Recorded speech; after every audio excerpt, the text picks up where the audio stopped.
Hello friends, welcome to my channel. நம்ம நெல்லிக்காயில் நிறைய விதமான ரெசிபிஸ் ட்ரை பண்ணியிருப்போங்க.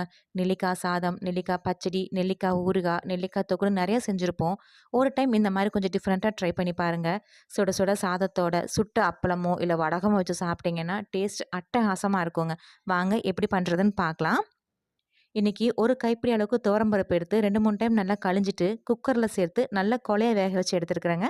கொஞ்சம் தண்ணி அதிகமாக விட்டு வேக வச்சு எடுத்து வச்சுக்கலாம். அடுத்ததாக ஒரு மிக்சர் ஜாரில் 1 டேபிள் ஸ்பூன் அளவுக்கு சீரகம் சேர்த்துருக்கு. கூடவே 1 டேபிள் ஸ்பூன் அளவுக்கு மிளகு, ஒரு 15லிருந்து 20 வரமல்லி சேர்த்துக்கலாங்க.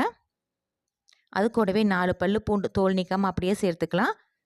கொத்தமல்லி இலை அந்த தண்டோட அப்படியே சேர்த்துக்கலாங்க, நல்ல சுவையாக இருக்கும். அது கூடவே 2 இனுக்கு கருவேப்பிலை. இது எல்லாத்தையும் சேர்த்துட்டு பல்ஸ் மோடில் கொரகொரன்னு அரைச்சி எடுத்துக்கலாங்க. நீங்கள் உங்களுக்கு உரல் இருந்தால் நீங்கள் உரலை சேர்த்து இடிச்சும் எடுத்துக்கலாம். பாருங்கள், இந்த மாதிரி நல்லா கொரகொரப்பாக அரைச்சி எடுத்துக்கணும். லைட்டாக அங்கங்கே அந்த பூண்டு அந்த செலவு பொருளை தட்டுப்படுற மாதிரி கொரகொரன்னு அரைச்சி எடுத்துக்கலாம். அடுத்ததாக இன்னொரு மிக்சர் ஜாரில் 2 மரம் நெல்லிக்காய் எடுத்துருக்கேங்க. நல்ல பெரிய நெல்லிக்காய் எடுத்து கழுவி க்ளீன் பண்ணிவிட்டு இதை சின்ன சின்ன பீசஸாக கட் பண்ணி இந்த மிக்சர் ஜாரில் சேர்த்துக்கலாங்க. அடுத்ததாக இது கூட நல்ல பழுத்த நாட்டு தக்காளியாக 2 தக்காளி எடுத்து அதையும் நீல வாக்கில் கட் பண்ணி இது கூட சேர்த்துக்கலாம். தக்காளி கொஞ்சம் நல்ல புளிப்புள்ள தக்காளியாக சேர்த்துக்கோங்க, நல்ல சுவையாக இருக்கும். நான் இன்றைக்கி 2 தக்காளி சேர்த்துருக்கிறேன். நெல்லிக்காயில் இருக்கிற புளிப்புக்கு இந்த 2 தக்காளி போதுமானதாக இருக்கும். சேர்த்துட்டு தண்ணி எதுவும் சேர்க்காமல் இதை அரைச்சி எடுத்துக்கலாங்க.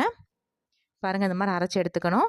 அடுத்ததாக அகலமாக ஒரு பாத்திரம் எடுத்துகிட்டு அதில் நம்ம அரைச்சி வச்சுருந்த நெல்லிக்காய் தக்காளி விழுதை சேர்த்துக்கலாங்க. சேர்த்துட்டு மிக்சர் ஜாரில் ஒரு 1/4 டம்ளர்லேருந்து 1/2 டம்ளர் அளவுக்கு தண்ணி சேர்த்துட்டு அதையும் இது கூட சேர்த்துக்கலாம். அடுத்ததான் இது கூட வேக வச்சு வச்சுருந்த பருப்பும் அந்த தண்ணியும் அப்படியே இது கூட சேர்த்துக்கலாங்க. இந்த நெல்லிக்காய் ரசத்துக்கு தேவையான அளவு உப்பு சேர்த்துக்கலாங்க. உப்பு சேர்த்துட்டு இது நல்லா கலந்து விட்டு எடுத்துக்கலாம்.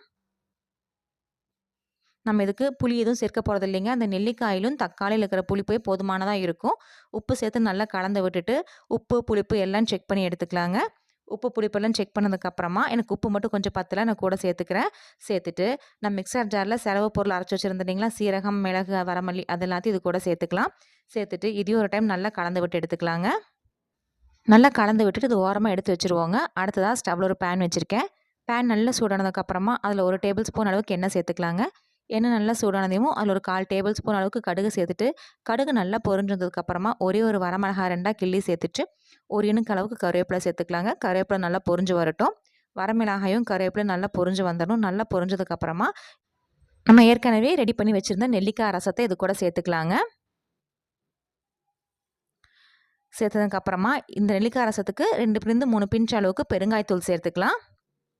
பெருங்காயத்தூள் சேர்த்துட்டு லைட்டாக ஒரு டைம் மிக்ஸ் பண்ணி விட்டதுக்கப்புறமா இந்த ரசத்துக்கு 2லிருந்து 3 பிஞ்ச் அளவுக்கு மஞ்சத்தூள் சேர்த்துக்கலாங்க. மஞ்சத்தூள் சேர்க்குறது கம்ப்ளீட்டாக ஆப்ஷனல் தான், நீங்கள் வேண்டாம்னா ஸ்கிப் பண்ணிக்கலாம். நான் இன்றைக்கி 2லிருந்து 3 பிஞ்ச் அளவுக்கு மஞ்சத்தூள் சேர்த்துருக்கிறேன். சேர்த்துட்டு ஒரு டைம் நல்லா கலந்து விட்டு எடுத்துக்கலாம். நல்லா கலந்ததுக்கப்புறமா மீடியம் ஃப்ளேமில் வச்சுட்டு மேலே அப்படியே நல்லா நுரைச்சி வரணுங்க. தளத்தளன்னு கொதிக்க வைக்க வேண்டாம், லைட்டாக நுரைச்சிற அளவுக்கு வெயிட் பண்ணலாம். பாருங்கள், இந்த மாதிரி லைட்டாக நுரைச்சி வந்து ஆரம்பிக்கிற டைமில் நல்ல ஒரு கைப்பிடி அளவுக்கு ஃப்ரெஷ்ஷான மல்லித்தலை பொடி பொடியாக கட் பண்ணி இது கூட தூவி விட்டு ஹை ஃப்ளேமில் வச்சு ஒரே 1 நிமிஷம் மட்டும் நல்லா தளத்தளன்னு கொதிக்க வச்சு எடுத்துக்கலாங்க. ரொம்ப அதிக நேரம் கொதிக்க வைக்க வேண்டாம். இந்த மாதிரி நல்லா தளத்தளன்னு கொதிச்சா போதும். இந்த மாதிரி நல்லா தளத்தளன்னு கொதிக்க ஆரம்பிக்கிற டைமில் ஃப்ளேம் ஆஃப் பண்ணிவிட்டு நம்ம இதை இறக்கி ஒரு சர்விங் பவுலில் மாற்றிக்கலாங்க. அவ்வளோதாங்க, சூப்பரான சுவையான நெல்லிக்காய் ரசம் ரெடி.